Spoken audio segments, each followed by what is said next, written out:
Há alguns anos atrás, 2 filmes britânicos receberam o Oscar da Academia de melhor filme do seu respectivo ano, e ambos foram a respeito de 2 homens. Um foi Eric Liddell e o outro foi Gandhi. Ambos tiveram a força e a coragem, quando sob pressão, de dizer não a si mesmos, de exercer autodisciplina. Quero tomar como meu texto de hoje 1 Coríntios, capítulo 10, começando com o versículo 12. Aquele, pois, que pensa estar em pé, veja que não caia. Não vos sobreveio tentação, ouçam isto, não vos sobreveio tentação que não fosse humana.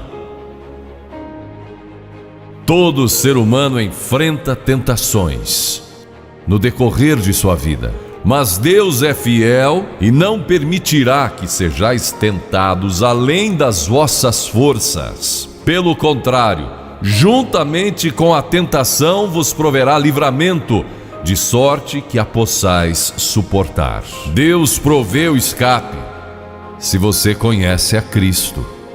Bom, aqueles 2 filmes tiveram um tremendo impacto sobre o mundo. De 1982, foi Carruagens de Fogo, a história de Eric Liddell, um jovem que disse não a si mesmo e sim a Cristo.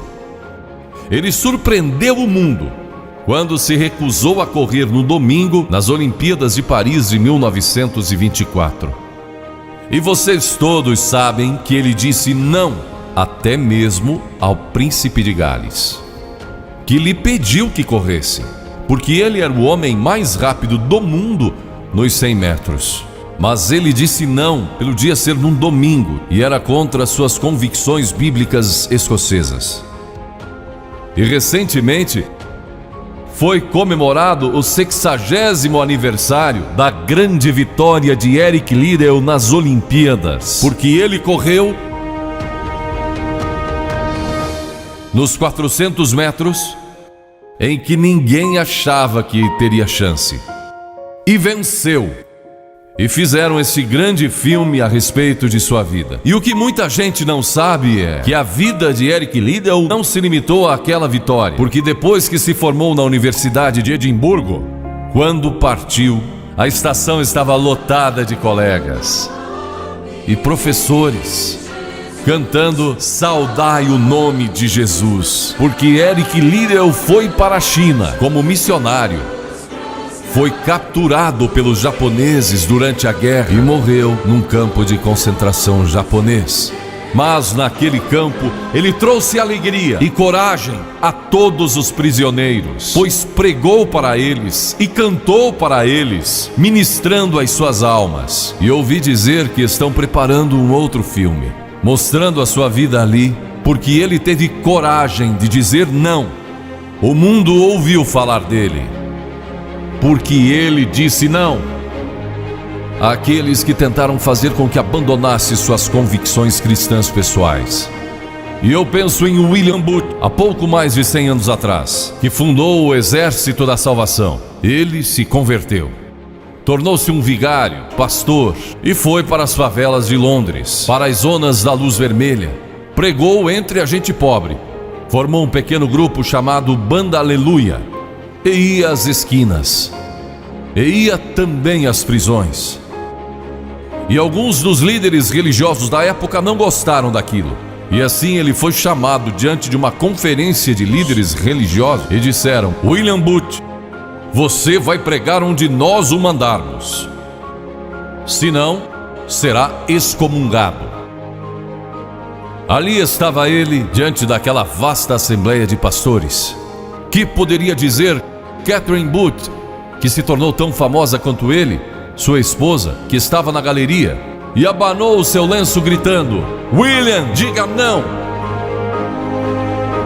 E William obedeceu sua esposa e disse não. E assim nasceu o Exército da Salvação.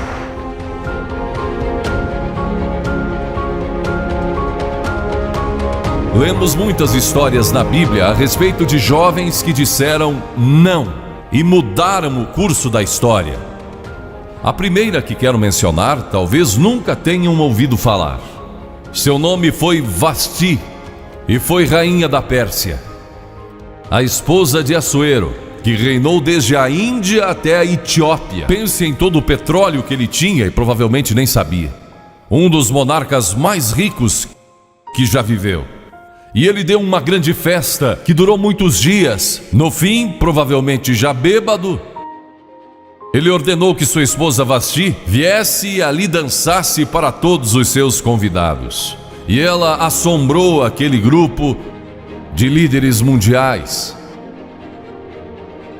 Ao se recusar, ela disse: não, eu não vou expor o meu corpo para esses homens. Ele mandou outra mensagem, ameaçando que ela deixaria de ser rainha e perderia seus confortos e bens materiais e toda a sua fama. Mas a sua resposta foi a mesma: não. E ela mudou a história, porque foi deposta como rainha. Nada mais sabemos. Mas por causa dela, Esther se tornou rainha e o povo judeu foi salvo. E até o dia de hoje, o povo judeu celebra um grande feriado, porque uma mulher disse não e abriu a porta para a salvação do povo judeu, porque havia um homem como Hitler, e era o primeiro-ministro do país, decidido a destruir e aniquilar os judeus. Agora, a Bíblia tem muito a dizer a respeito de sensualidade, lascívia e depravação. A palavra lascívia significa tendência de incitar desejos sensuais. Sensualidade significa o apelo proposital aos sentidos físicos para a satisfação pessoal. Talvez lendo um livro pornográfico ou assistindo um filme impróprio. A Bíblia diz que devemos nos abster das paixões carnais, da sensualidade, que fazem guerra contra a alma. Elas estão em guerra contra a sua alma e o seu espírito. E a Bíblia diz que devemos nos abster delas, ficar longe delas. E então a Bíblia usa outra palavra, réprobo.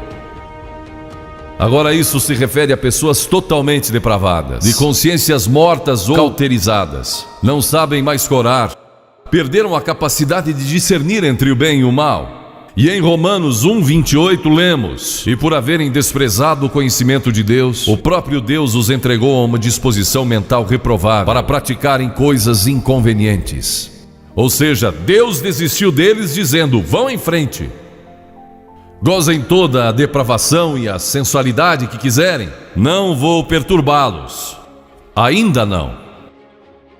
Mas saibam que os seus pecados o acharão e prestarão contas no dia do juízo. E Paulo, escrevendo ao jovem Timóteo, disse: também estes resistem à verdade, homens de todo corrompidos, réprobos quanto à fé. Em outras palavras, rejeitaram a Cristo por tanto tempo que suas consciências se cauterizaram e seus corações se endureceram. E mesmo que o Espírito de Deus lhes fale, eles não podem ouvir. É por isso que é importante que você aceite a Cristo quando jovem. É importante que venha a Cristo agora. Se o Espírito de Deus está falando com você, entregue a sua vida a Cristo, porque o dia pode chegar em que a sua consciência esteja morta e você não possa mais ouvir a voz de Deus. Ela disse não, mas Vasti, você vai perder o trono, vai perder suas riquezas, pode até perder sua vida. Ela disse: minha resposta é não. Qual é a sua resposta hoje àquelas coisas que são erradas? A mentira, a lascívia, a cobiça, ao preconceito racial. Qual vai ser? Você vai disciplinar seu corpo? Vai permanecer firme às convicções que Cristo e a Bíblia ensinam? Ou vai ceder e seguir pelo caminho largo que leva à destruição? ou vai entrar pela porta estreita e pelo caminho apertado que conduz à vida eterna? Qual vai escolher? Você tem uma escolha hoje. Deus nunca vai forçá-lo a escolher. E então houve um outro jovem, um jovem chamado Daniel. E a Bíblia diz que Daniel resolveu em seu coração que não se contaminaria com as finas iguarias do rei, nem com o vinho que ele bebia. Agora Daniel era um jovem que tinha um propósito. Ele havia sido capturado em Jerusalém. Quando o exército de Nabucodonosor invadiu a cidade, ele foi capturado e levado através de milhares e milhares de quilômetros à Babilônia, a quase 3.000 quilômetros de sua própria terra. Sem aviões nem automóveis, eram semanas de viagem. Mas ele estava resolvido a servir a Deus e não devia ter mais de 12 ou 15 anos de idade.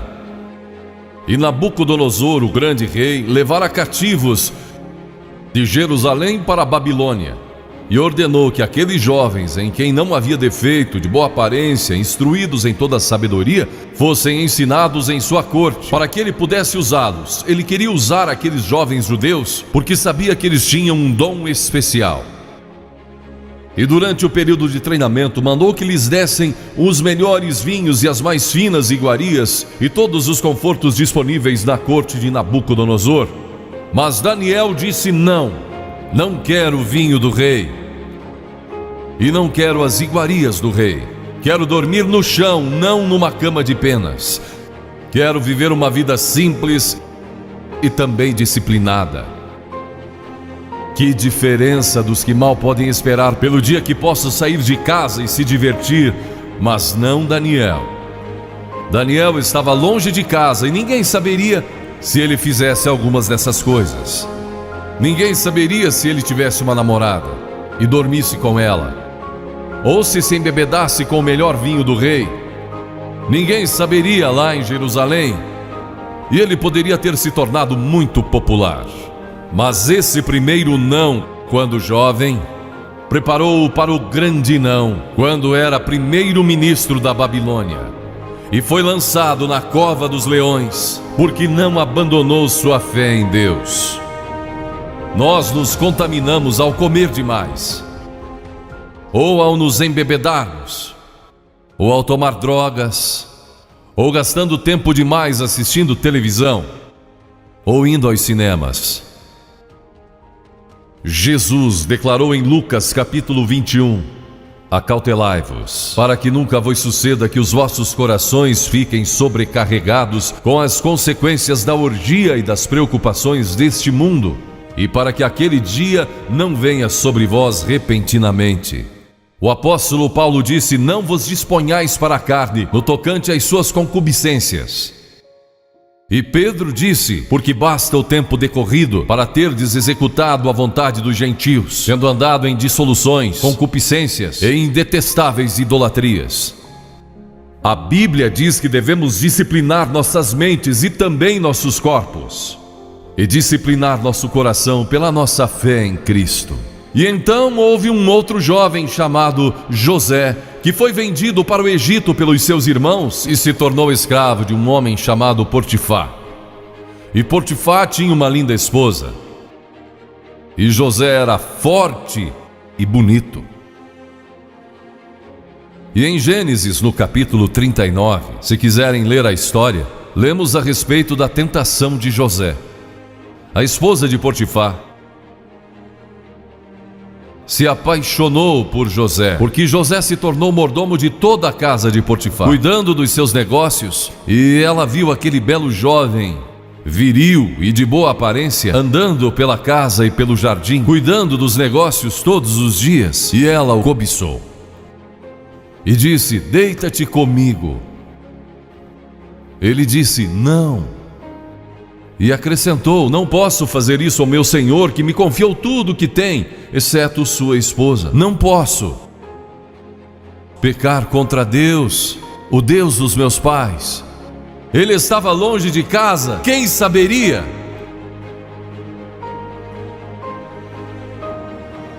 Mas disse não. E quando disse não, Na última vez, ela o agarrou e ele fugiu dela, deixando sua capa. E ela começou a gritar, chamando os servos e dizendo: ele tentou me violentar, que não era verdade. Mas Potifar acreditou e mandou que ele fosse lançado na prisão. E muitos de vocês sabem a história, que ele foi para a prisão e através de uma série de circunstâncias, ele depois se tornou primeiro-ministro de todo o Egito e governou o Egito sobre o faraó. Deus o guardou e o promoveu, porque José teve a coragem de dizer não quando foi tentado. Agora, sexo não é pecado. O sexo nos foi dado por Deus para a propagação da raça humana e para o nosso prazer, dentro de certos limites que Deus estabeleceu para o matrimônio. As características de um cristão são autocontrole, autodisciplina, e Paulo, escrevendo a Timóteo, disse: conserva-te a ti mesmo puro. Mas como você pode se conservar puro num mundo como este? Como pode se manter puro olhando para as bancas de jornais ou assistindo alguns filmes? Como pode se manter puro com as tentações que enfrenta todo dia? Não pode, de modo algum, exceto se Cristo está em seu coração. Ele lhe dará a força e o poder, porque nenhuma tentação lhe sobrevirá que Cristo não lhe ofereça um meio de escape. Entregue a sua vida a Cristo hoje, deixe que Ele controle a sua vida, deixe Ele ser o Senhor de sua vida, deixe que Ele controle essa área de sua vida, sua mente, seu corpo e sua vida sexual. Deixe que Ele tome conta dela. E lemos a respeito de um outro jovem chamado Moisés. Em geral, pensamos em Moisés como um homem velho, de barba, mas foi na juventude que ele tomou uma decisão que o levou à grandeza. Porque a Escritura diz, pela fé Moisés, quando o homem, talvez aos 17, 18 anos de idade, recusou ser chamado filho da filha de Faraó. Recusou, ele fez uma escolha, preferindo ser maltratado junto com o povo de Deus, a usufruir prazeres transitórios do pecado. Agora observe que ele estava no Egito. Era filho da filha do faraó, herdeiro do trono do Egito. E talvez seria o próximo faraó. Mas ele fez uma escolha, porque sabia que seu povo, o povo de Israel, era escravo dos egípcios. E ele teve que tomar uma decisão no auge de sua glória. E no auge de tudo que lhe foi oferecido. E ele disse não a Faraó. Não vou ser seu filho, prefiro sofrer e morrer com meu povo e servir o Deus vivo e verdadeiro. E foi exatamente o que ele fez. E conhecemos Moisés hoje como um dos grandes homens da história. Ele rejeitou os prazeres transitórios do pecado. E há uma diferença entre prazeres e alegria. Quem ama os prazeres empobrecerá, diz a Bíblia. E ela cita um homem que disse: entreguei o meu coração à loucura e aos seus prazeres, mas tudo isso é correr atrás do vento. Quem vive em prazeres está morto, embora viva, amando aos prazeres mais do que a Deus. A Bíblia diz que há pessoas que amam aos prazeres mais do que a Deus. É o seu caso? Você ama a Deus mais do que ama a prazeres pecaminosos? Não falo de esportes e todas essas coisas maravilhosas que temos. Falo de prazeres pecaminosos. Mas a alegria produzida pelo Espírito Santo, e há centenas de passagens que falam dessa alegria. Você pode ter alegria, mesmo quando não tem prazer, porque a alegria é profunda. O anjo disse aos pastores naquela grande noite: não temais, pois vos trago boa nova de grande alegria, que o será para todo o povo. E mesmo no sofrimento, quando você recebe a Cristo, Deus não remove o sofrimento. Ele não remove todos os problemas e as dificuldades da vida. Ele não faz isso. Ele não promete, se você está desempregado, conseguir um emprego amanhã se você aceitar a Cristo hoje à noite. Ele promete que lhe dará graça e força e alegria em qualquer situação. Bem-aventurados sois quando os homens vos odiarem e quando vos expulsarem da sua companhia, vos injuriarem e rejeitarem o vosso nome como indigno, por causa do Filho do Homem. Regozijai-vos naquele dia e exultai. Ele disse: quando vierem a mim e tiverem problemas e tribulações, e as pessoas odiarem vocês, ele disse: exultai, porque grande é o vosso galardão lá no céu, pois dessa forma procederam os seus pais como os profetas. Todos que viverem piedosamente em Cristo serão perseguidos. A Bíblia diz: ainda haverá sofrimento. Jesus disse: quem não tomar a sua cruz e negar-se a si mesmo não pode ser meu discípulo. Moisés escolheu a alegria de seguir a Deus em vez da vida de prazeres no Egito. O que você está seguindo? Qual é a sua escolha nesta hora? E então o último é Jesus. Jesus foi tentado em todas as coisas à nossa semelhança, mas sem nenhum pecado. Quer dizer que Jesus foi tentado a mentir? Sim. Que Jesus foi tentado a cobiçar? Sim. Que ele foi tentado a adulterar? Sim. Que Jesus foi tentado a roubar? Sim. Ele foi tentado em todas as coisas, como nós, mas sem pecado. Como ele teve vitória sobre a tentação? A Bíblia nos diz no capítulo 4 de Mateus e em muitos outros textos, mas vou falar só deste. O diabo veio a ele quando ele estava faminto e sedento e disse: se és o Filho de Deus, manda que essas pedras se tornem em pães. Observem que ele tentou colocar dúvidas na mente de Jesus quanto à sua identidade.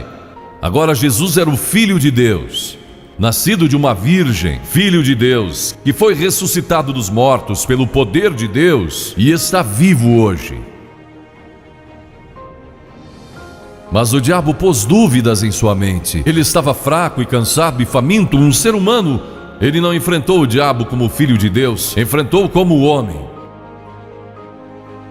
E ele sempre respondeu citando as Escrituras. É por isso que você deve decorar as Escrituras. Nem só de pão viverá o homem, mas de toda palavra que procede da boca de Deus. Jesus disse que há uma coisa que é mais importante que a comida, sexo e coisas materiais. É sua vida espiritual. E então ele disse: se tu és o Filho de Deus, atira-te abaixo, porque está escrito: aos seus anjos ordenará a teu respeito que te guardem, para não tropeçares. E Jesus de novo respondeu: está escrito: não tentarás o Senhor teu Deus. Então o diabo o levou a um alto monte e lhe mostrou todo o futuro do mundo, todos os reinos que ainda estavam por vir.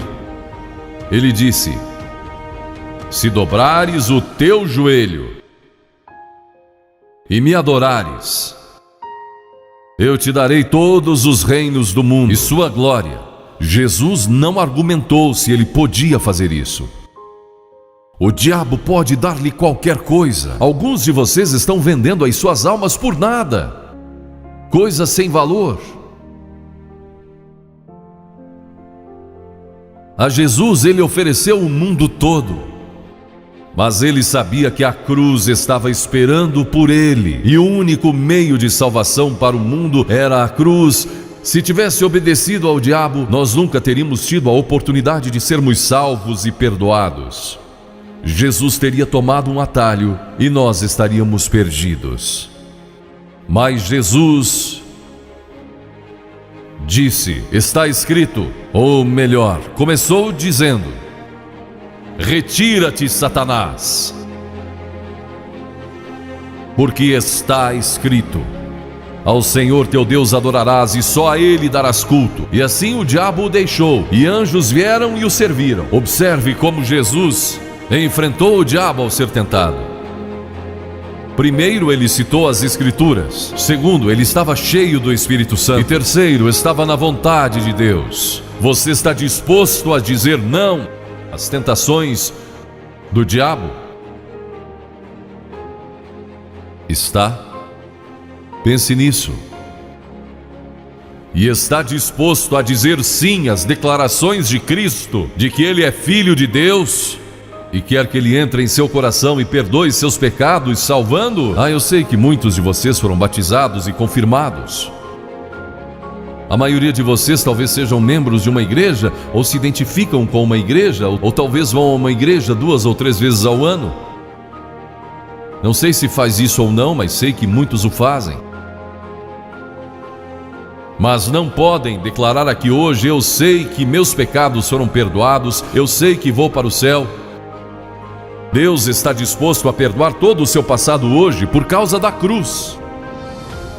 Deus está disposto a dizer: eu perdoo você, porque Ele ama você. E Deus se interessa por você como se você fosse a única pessoa em todo o mundo. E você pode recebê-lo nesta noite. Você diz: o que preciso fazer?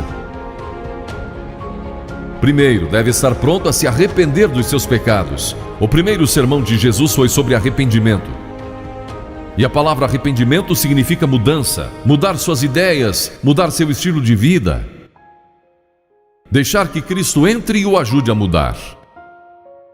Está pronto a fazer isso? Não pode mudar por si mesmo. Mas Ele o ajudará a mudar. Não que você será perfeito.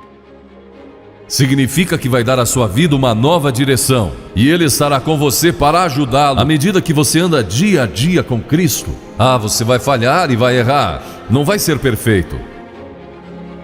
Mas Cristo estará com você. Se estiver pronto a se arrepender, diga a Deus nesta hora: eu pequei e me arrependo, e estou pronto a mudar. E então a segunda coisa é que você o recebe pela fé. Cliff disse há pouco que você não pode racionalizar a salvação. Há certas coisas que podemos compreender, mas muitas delas você não pode entender. Tem que vir como uma criança, dizendo: não posso entender tudo, mas eu te recebo em meu coração hoje pela fé. Pela fé que somos salvos, pela fé e não por obras, para que ninguém se glorie. Pela graça que somos salvos. E então a terceira coisa: você está pronto a sair daqui hoje dizendo: vou segui-lo e servi-lo o melhor que me for possível. Sabe, em nossa reunião em Bristol, há algumas semanas atrás, estava ali um jovem de 17 anos. Ele tinha ido à autoescola aquela tarde e pediu que seu instrutor o deixasse em um dos portões do estádio. E entre aquela multidão, ele encontrou sua família, que tinha sido convidada para a cruzada. E no encerramento, ele e sua irmã fizeram o que vou pedir que vocês façam hoje. Vieram à frente e ficaram diante da plataforma, indicando que estavam entregando suas vidas a Cristo. Uma semana depois, esse rapaz de 17 anos morreu num acidente num túnel que desmoronou.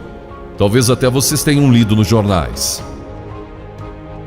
Ele disse sim a Cristo, nunca imaginando que em poucos dias ele estaria indo ao céu. E nós o veremos lá outra vez. Você sabe para onde iria se isso acontecesse com você? Certifique-se antes de sair daqui. Vou pedir que saia dos seus lugares agora. Centenas de vocês, talvez milhares até. E venham e fiquem aqui na frente. Calmamente e irreverentemente dizendo ao ouvir: eu me arrependo dos meus pecados. Quero receber a Cristo em meu coração. Quero saber que fui perdoado e que um dia vou para o céu. Quero esta nova vida. Você diz: mas Billy, por que você pede que venhamos publicamente? Por que em público? Porque toda pessoa que Jesus chamou no Novo Testamento, chamou em público.